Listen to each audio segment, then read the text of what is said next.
दोस्तों नमस्कार। भोपाल एसआई में आपका बहुत बहुत स्वागत है। मैं राजेंद्र सर। आज हम कुछ मध्य प्रदेश की परीक्षाओं के बारे में चर्चा करेंगे। और जैसा कि आप सभी जानते हैं कि पिछले 3 वर्ष से कोई भी मध्य प्रदेश में परीक्षा नहीं हुई है, लेकिन अभी पिछले 2-4 दिन की यदि हम बात करें तो 3 परीक्षाओं के लिए महत्वपूर्ण नोटिफिकेशन जारी हुए हैं। तो देखें वो परीक्षा कौन कौन सी हैं। एक तो कृषि विभाग के अंतर्गत है, और दूसरी है हमारे मध्य प्रदेश पुलिस की, और तीसरी परीक्षा है हमारे ग्रुप 2 सब ग्रुप 4 की। इसमें बहुत सारे पद रहते हैं इसमें। तो देखिए, कृषि विभाग की बात करें या मध्य प्रदेश पुलिस की बात करें, तो इसमें हम इन दो की यदि बात करें तो इनमें हिंदी बहुत महत्वपूर्ण होती है।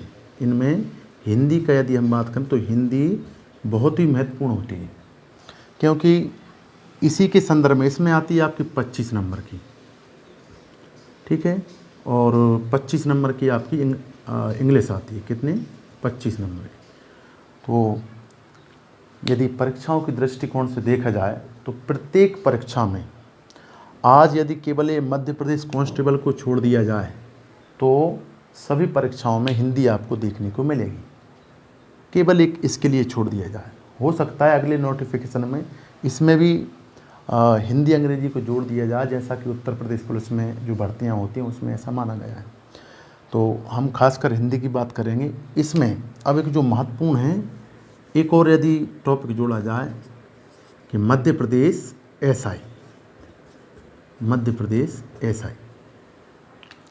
तो देखें सबसे महत्वपूर्ण ये है, लगभग 500 से ऊपर जगह आने की संभावनाएं जताई जा रही हैं। और इसके बाद में देखें तो इसमें बहुत सारे सब्जेक्ट आते हैं आपका। इसमें जीके भी आएगा, रीजनिंग भी आएगी, मैथ्स भी आएगा, साइंस भी आएगी और करंट अफेयर्स भी आएगा। 1 2 3 4 5 2 नंबर की होती हैं। एक तरफ होता है आपका हिंदी और दूसरा रहता है इंग्लिश। ये पार्ट जो आपका रहता है वो है 100 नंबर का, और ये रहता है आपका 100 नंबर का। लेकिन इसमें जो है, इसमें फिक्स नहीं होता कि जीके कितने नंबर का आएगा, या फिर रीजनिंग कितने नंबर की आएगी, या फिर मैथ्स कितने नंबर का आएगा, या साइंस कितने नंबर की आएगी, या करंट अफेयर्स, और भी कई सारे इसमें सब्जेक्ट शामिल होते हैं।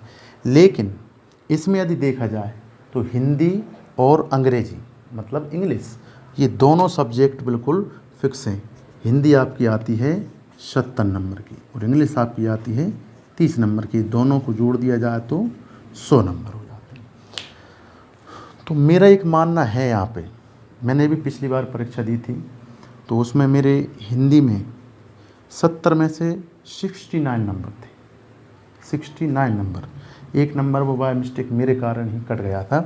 दूसरी यदि इंग्लिश की बात करें तो इंग्लिश में भी मेरे 30 में से 24 नंबर थे। आज से 3 साल पुरानी बात बता रहा हूँ आपके लिए।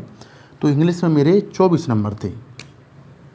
दोनों के लिए यदि अपन जोड़ेंगे तो इनके हिसाब से यदि देखा जाए, इन पे यदि अच्छे से कमांड हम बनाते हैं तो ये समझिए आप, ये क्वालिफाई करने से कोई भी नहीं रोक सकता। इन पे यदि अच्छे से कमांड आपने बना ली तो मैं चर्चा ये कर रहा था कि हिंदी के बारे में, हिंदी क्यों महत्वपूर्ण है ये हम देखेंगे। देखिए, हिंदी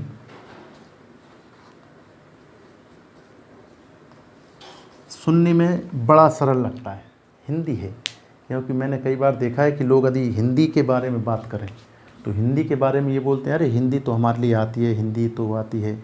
लेकिन हिंदी के लिए देखा जाए तो हिंदी वाकई में लोगों के लिए आती तो है, हमारी बोलचाल की भाषा में तो है, लेकिन वास्तव में यदि व्याकरण की दृष्टि से देखा जाए तो हिंदी लोगों को उतनी समझ नहीं आती जितनी आना चाहिए।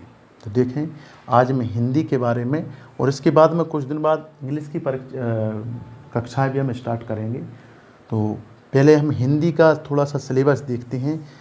कौन कौन सी परीक्षा की दृष्टि से हिंदी के लिए हमारा महत्वपूर्ण है MPSI ये, और दूसरा है ग्रुप 2 सब ग्रुप 4, ये 2 परीक्षाओं के लिए। अभी एक और जेल प्रहरी है, इसमें भी हमारी हिंदी आएगी।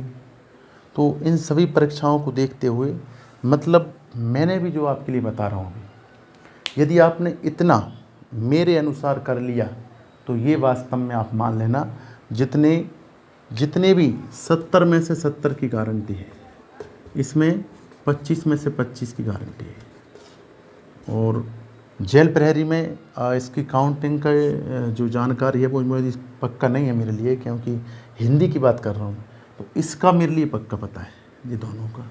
ठीक है, तो मैं अभी आपके लिए थोड़ा सा सिलेबस के बारे में बताऊंगा कि क्या क्या इसमें पूछा जा सकता है। ठीक है, चलिए तो थोड़ा सा मैं अपने इसके लिए देख लूँ।